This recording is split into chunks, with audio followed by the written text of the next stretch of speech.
Many people have a fear of being seen because they fear change or fear not being perfect enough. When you have a fear of being seen, it holds you back from achieving your goals. As a result, you may feel stuck. In this video, I will be sharing 4 things that are contributing to the fear of being seen and 2 ways to help you overcome this.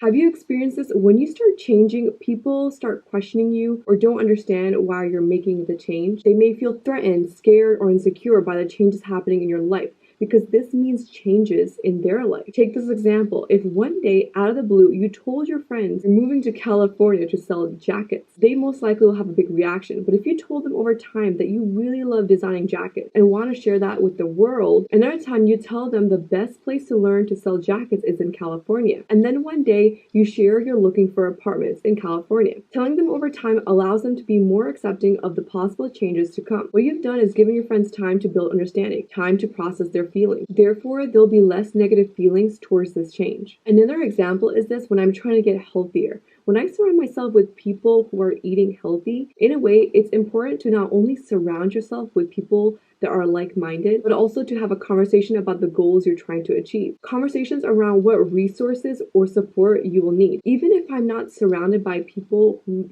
don't eat healthy, I let people know the foods I can or cannot eat. They adjust and accommodate. By voicing our needs, we allow others to join us on our journey, and in a way, find out who will support us. Fear of not being perfect. You may be aiming for perfection and want to show the world the best results, but you have to remember, one of the best assets you have is time. Time is going, and it's not going to wait for you to perfect your product, your video, or presentation.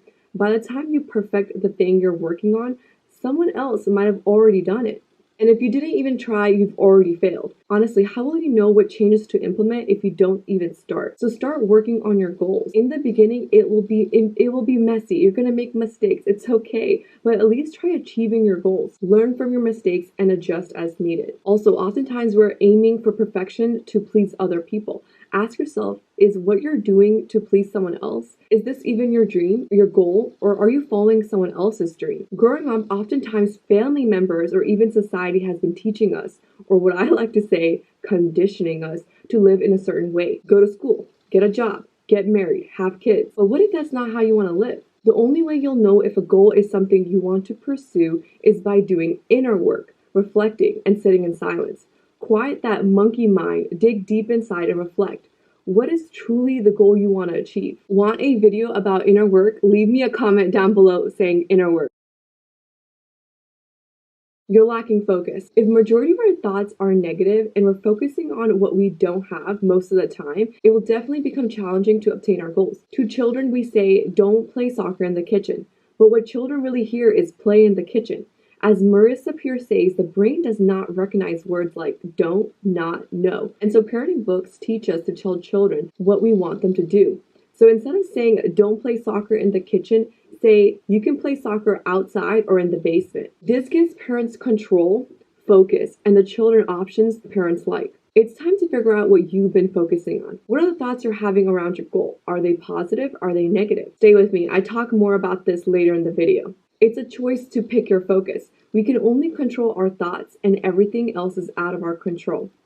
We cannot control the weather, but we can control how we choose to think about that rainy day and work towards creating a productive day. Perspective is everything. Quick recap. You're going to have negative thoughts. Become self-aware and start focusing on what you want instead.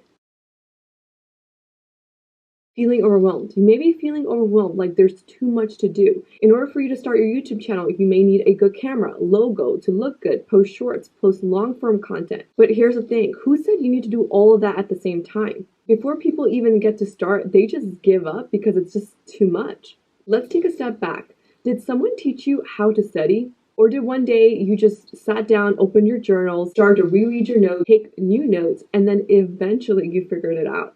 You figured out what studying habits work the best for you. For example, I studied the best in the mornings. This was learned with time. No one came up to me and told me, hey, Wajiha, you get tired after school, and maybe it'll be best for you to study in the morning when you have the most energy. And oh, don't study on your bed because it will make you fall asleep. No one came up to me and said any of this. This was learned with time. The The more I got to know myself, I learned what I needed to do, how to do it, and how I could do it faster. This applies with YouTube or any goal you want to achieve. With YouTube, yes, it can be overwhelming. Gotta look good. You need to plan your video and so on. But I want to say to you, you don't need to know everything in the beginning. It does not need to be perfect. Remember what I said before, trying to be perfect is stopping you and making you feel overwhelmed and stressed. Well, this stops now. All you need to know is what is the best next step that you need to take to achieve your goals. Do that now, and in time, you'll get closer to your goals. If you're interested in learning how to set goals, check out my video on SMART goals and micro habits. But don't click out of the video just yet. I'm going to be sharing 2 ways you can overcome this fear of being seen. Hope you were taking notes, but if you are not, this is a great time to get out a pen and paper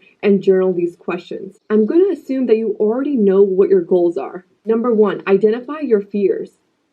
What are the fears, the blocks, or doubts you're having? Write it down. Do you fear how you look on camera? Do you fear what your coworkers will think if your business fails? Do you fear you're not good enough? What is that fear? Write it down. These fears are a call to action. They're trying to teach you something and help you grow. It is on us to view them as a teacher rather than something that is keeping us stuck. If you're noticing you're having negative thoughts, ask yourself, what is this teaching me? Now you know your fear, you can work towards either overcoming your fear or focusing on what you want instead. Number 2, knowing your why exercise.